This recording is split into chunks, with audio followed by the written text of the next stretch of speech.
A 71-year-old farmer stood by his own back door in Oxfordshire, jacket ironed for the morning he lost everything. 3 generations had worked that soil, 68 acres of stubborn Cotswold brash. Nobody local raised a hand. That same farm still belongs to the Beckwith family today. Because it wasn't a bank foreclosure. It was a loyalty machine the countryside activated.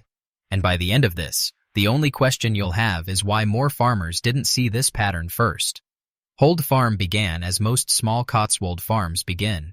A farmhouse with a crooked chimney that's needed repointing since the Thatcher years. A Dutch barn with a roof that had seen better decades.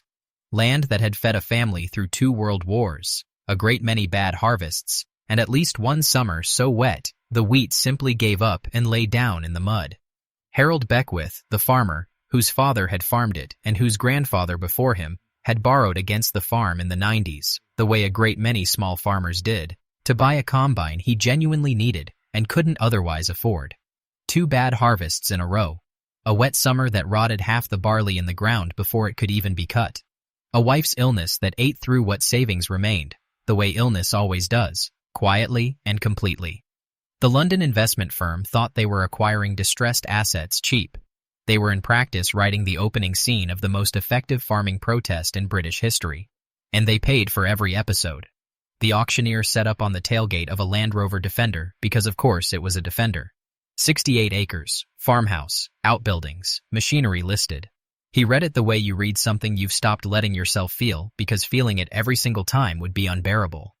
And there at the very back of the yard, leaning against a gatepost with his arms folded, was Jeremy Clarkson in wraparound sunglasses and a wax jacket that had clearly been through worse weather than this. He wasn't talking to anyone. He wasn't being introduced to anyone. He'd simply arrived at some point that morning without ceremony and taken up a position where he could see everything and be seen by no one in particular.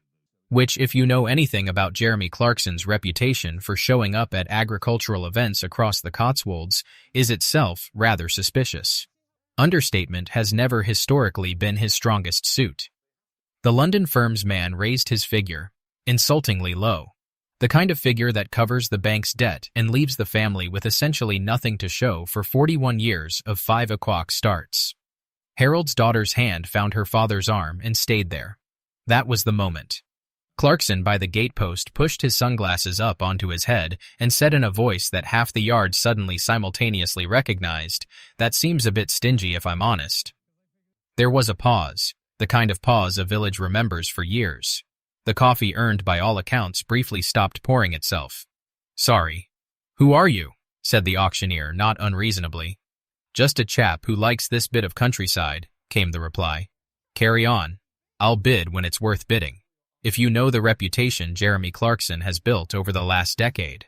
And by this point, most of the yard had worked it out because there are not many other men in England who own a wax jacket, a Range Rover, and a face that famous all at the same time.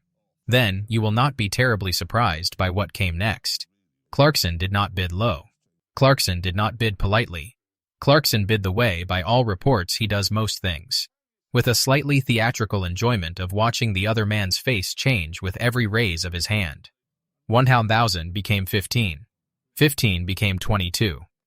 Somewhere around the mid-20s, the London man's phone rang and he had a short, tense conversation with someone who was very clearly not authorizing him to go any higher.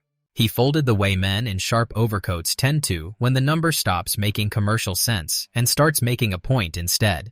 The yard by this point had gone almost entirely silent. Even the vicar's wife had stopped pouring coffee. Somewhere near the barn, a dog that had been barking at nothing all morning apparently sensed the shift in the air and stopped too. If you're watching this and you've ever stood in a farmyard, your own or a neighbor's or your grandfather's, watching something that mattered hang in the balance on a stranger's raised hand, then you already know exactly the feeling I'm describing here. That particular held breath. Jeremy Clarkson's presence in that auction yard was not random. It was the latest chapter in a pattern that had been building for years across Oxfordshire and the wider Cotswolds.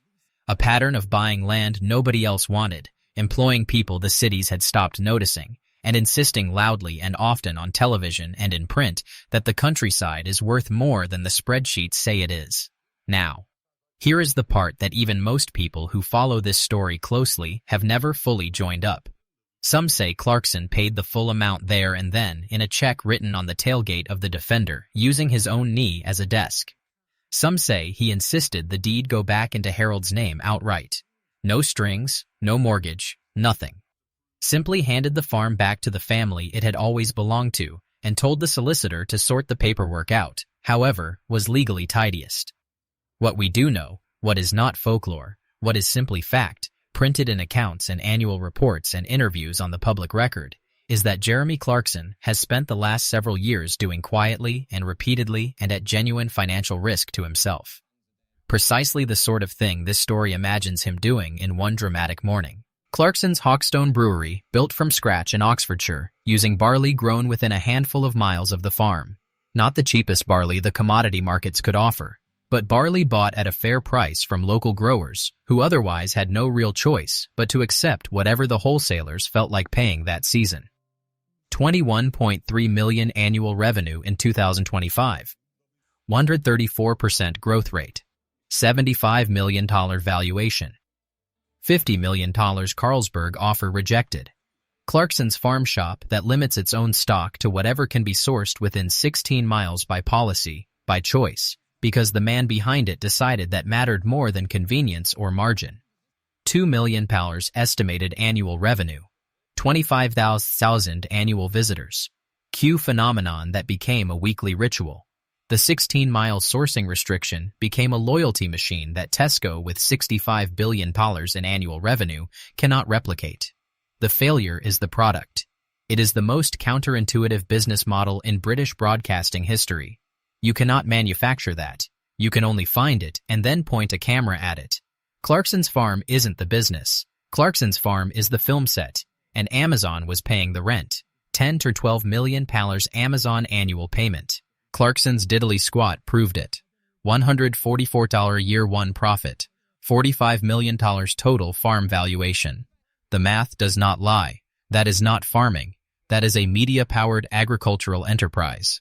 The London investment firms are still buying.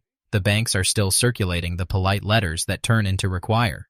The 68-acre farms across the Cotswolds are still counting the cost. But one farm turned every constraint into a competitive advantage, and the people who should have seen it coming were looking in completely the wrong direction. Maybe there was no herald. Maybe there was no check written on a knee in the October wind. Maybe Jeremy Clarkson was not physically present in that auction yard on that particular October morning.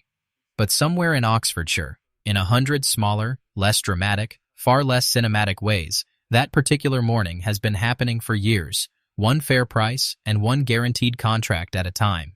Clarkson has been doing it. Publicly, repeatedly, at genuine financial risk. Perhaps that's exactly why the story took root in the first place, and why it survived long enough to be told in this pub and that one year after year.